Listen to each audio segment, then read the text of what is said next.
کیجئے یہ پیار کے رشتے سدا رہے قائم، یہ رشتہ ٹوٹ جائے گا تو بھارت ٹوٹ جائے گا، یہ رشتہ ٹوٹ جائے گا تو بھارت ٹوٹ جائے گا۔ اسٹیج پر اپستھت معزز مکرم مستند علماء کرام اور ماشاءاللہ مدرسہ انوار الاسلام، ابھی وہاں کے طلبہ 48 حفاظ کرام کو دستار فضیلت عطا کی گئی، یہ بڑی سعادت اور نیک بختی کی بات ہے۔ اسرہا گاؤں والوں کے لیے بھی اور مدرسہ کے معاونین، اساتذہ، منتظمین کے لیے بھی، اور جتنے افراد و اشخاص آج کی اس پوتر سبھا میں انتم پستک پوتر قرآن کا سندیش سننے کے لیے آئیں، ان سب کے لیے لائق دھائق ہے، مبارکبادی کے مستحق ہے۔ دوستو بزرگوں، یہی دینی ادارہ ایک دن رشک جہاں ہوگا، یہی دینی ادارہ ایک دن رشک جہاں ہوگا، یہاں سے پڑھ کے جو نکلے گا وہ فضل زماں ہوگا۔ کریں گے فخر حافظ و قاری زمانے کے، کریں گے فخر حافظ و قاری زمانے کے، مثالی ہوگا وہ بچہ جو یہاں پڑھ کر جواں ہوگا، مثالی ہوگا وہ بچہ جو یہاں پڑھ کر جواں ہوگا۔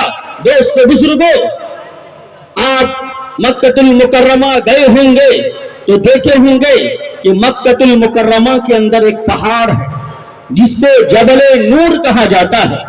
جناب محمد رسول اللہ صلی اللہ علیہ وسلم دنیا سے کٹ کر کے الگ تھلگ ہو کر کے اس کوہ کے اندر، اس پہاڑ کے اندر جا کر کے اپنے مالک و خالق، اپنے پالنہار، اپنے رچیتا اور کریٹر کو یاد کیا کرتے تھے، اس کو ہردے میں بساتے تھے۔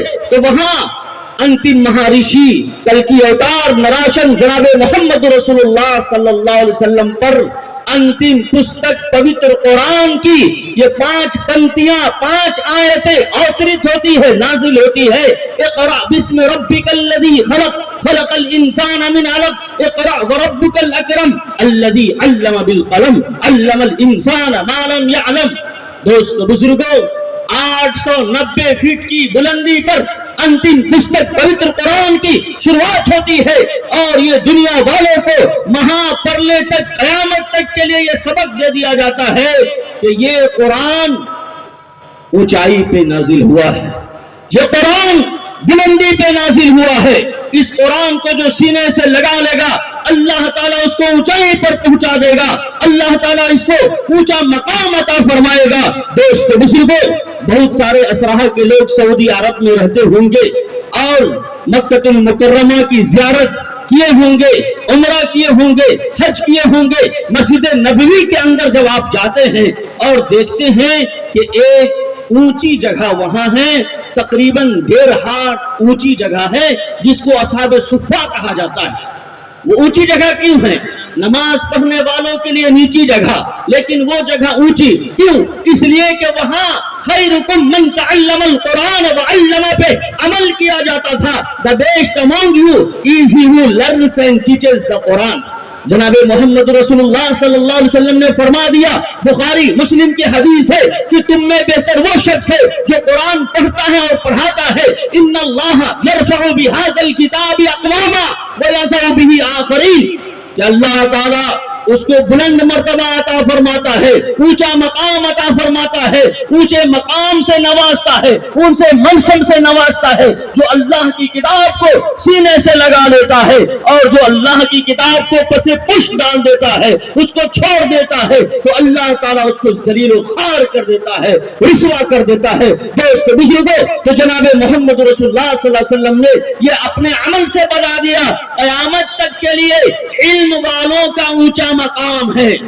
والذین اوتوا العلم درجات، علم والے کا اونچا مقام ہے۔ قرآن کریم نے بھی اعلان کر دیا، لہذا آج کی اس مقدس محفل سے یہ پیغام لے کر کے جائیں، الرحمن علم القرآن، اس قرآن کو نازل کرنے والا رحمان ہے، دیا کرنے والا ہے، کرپا کرنے والا ہے۔ یہ انتم پستک پوتر قرآن پوری انسانیت کی فلاح و بہبود کے لیے ہے۔ یہ انتم پستک پوتر قرآن پورے انسانوں کے لیے گائیڈ بک ہے۔ یہ انتم پستک پوتر قرآن پورے انسانوں کو انسانیت سکھانے کے لیے ہے۔ ہمارے ہندو بھائیوں کا ایک تہوار مانا جاتا ہے مہا کمبھ، جو 144 سال کے بعد آتا ہے، یعنی پردادا شرکت کیا ہوگا تو اس کا پرپوتا اب وہ اس تہوار میں شرکت کر سکتا ہے۔ ابھی مہا کمبھ کا معاملہ الہ آباد، پریاگ راج کا پرانا نام کیا ہے؟ الہ آباد۔ 2018 میں الہ آباد کو پریاگ راج کیا گیا، یہ معلوم ہونا چاہیے مسلم نوجوانوں کو۔ تو دوستو بزرگوں، وہاں کس طریقے سے بھگدڑ مچا، کتنے ہمارے ہندو بھائی کا انتم معاملہ ہو گیا، انتم سنسکار ہو گیا، ہے کہ نہیں؟ لیکن اس وقت یہ قرآن کو اپنانے والوں نے الرحمن علم القرآن جو کہا کہ رحمان نے قرآن کریم کو نازل کیا ہے، ارحموا من فی الارض یرحمکم من فی السماء۔ الہ آباد کے مسلمانوں نے مسجد کے دروازے کھول دیے، الہ آباد کے مسلمانوں نے مدرسے کے دروازے کھول دیے، الہ آباد کے مسلمانوں نے خانقاہ کے دروازے کھول دیے اور کہا ہمارے ہندو بھائی آؤ، تم الگ نہیں ہو۔ یہ آج کے دور کے شیطانی اور فرعونی اور طاغوتی نیتا لوگ یہ ہم لوگوں کو آپس میں لڑاتے ہیں، پھوٹ ڈالو اور حکومت کرو۔ جو کالا انگریز ہے، انگریز تو وہ اجلا تھا، سفید تھا، وائٹ تھا، لیکن اس کی کچھ نسلیں جو آج کالی ہے، جو ہندو مسلمانوں میں پھوٹ ڈالتی ہے، لڑاتی ہے، اور جو وید گیتا کے اندر انتم پستک پوتر قرآن کے اندر محبت کا پیغام دیا گیا، پیار کا سندیش دیا گیا، اس کو ختم کر کے وہ نفرت پھیلانا چاہتے ہیں۔ تو آج کے اس شبھ سبھا سے اور پوتر سبھا سے انتم پستک پوتر قرآن کا آپ یہ پیغام لے کر کے جائیں کہ کرپا، دیا جو ہمارے ایشور کی صفت ہے اس کو اپنانا ہے۔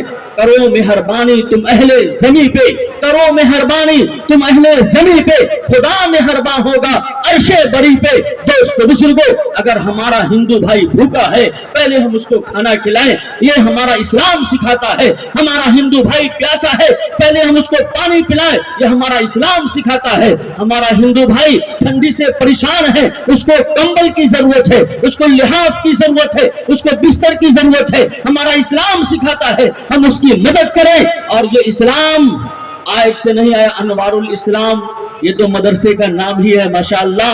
سب سے پہلے منش، فرسٹ مین، جس کو کہا گیا بھوشیہ پران کے اندر پرتھما منوشا آدم پتنی ہوے وتی اسمرتا، کہ سب سے پہلا انسان جو فرسٹ مین آیا تھا، جس کو آدم علیہ السلام کے نام سے مسلمان جانتے ہیں، یہ اکھنڈ بھارت جو شری لنکا بھارت کے اندر تھا، اس کے اندر حضرت آدم علیہ السلام اوترت ہوئے تھے۔ اور جدہ بغیر تا کے گول تا پر جب وقت کرنا ہوتا ہے تو وہ ہائے ساکنہ سے بدل جاتی ہے۔ حفاظ کرام نورانی قاعدہ کے اندر پڑھے ہوں گے، تختی نمبر 17 کے اندر۔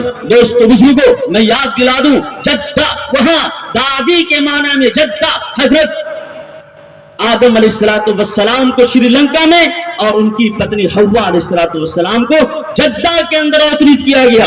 وہاں اللہ تبارک و تعالیٰ نے نازل فرمایا، آسمان سے اتارا، جنت سے اتارا، پھر دونوں کے ذریعے دھرتی پر سنتان کو، اولاد کو پھیلا دیا۔ وہی آدم کو انگریز ٹیڑھا کر کے زبان بولتے ایڈم کہتے ہیں، ہے کہ نہیں؟ اور اسی کو ہمارے ہندو بھائیوں کی کتاب وید کے اندر، بھوشیہ پران کے اندر منو کہا گیا۔ اسی منو سے منہ کو ٹیڑھا کر کے مین کہتے ہیں، مین ہو مین، ہے کہ نہیں؟ مرد کے لیے عورت کے لیے استعمال کرتے ہیں انگریز لوگ۔ تو دوستو بزرگوں، اسی آدم سے اردو میں بھی آدمی کہا جاتا ہے۔ تو ہم سب جتنے ہیں سب آدم علیہ السلام کی اولاد ہیں، آدم علیہ السلام کی سنتان ہیں۔ ہمارے ہندو بھائیوں کی تو بہت ساری کتابیں ہیں، لیکن وقت اجازت نہیں دیتا ہے، چونکہ ٹھنڈی کا موسم ہے اور آپ دیکھتے ہیں کہ آدھا سے زیادہ کرسیاں خالی ہو گئی، ساری دنیا سو گئی، اس کا دیوانہ بیدار ہے۔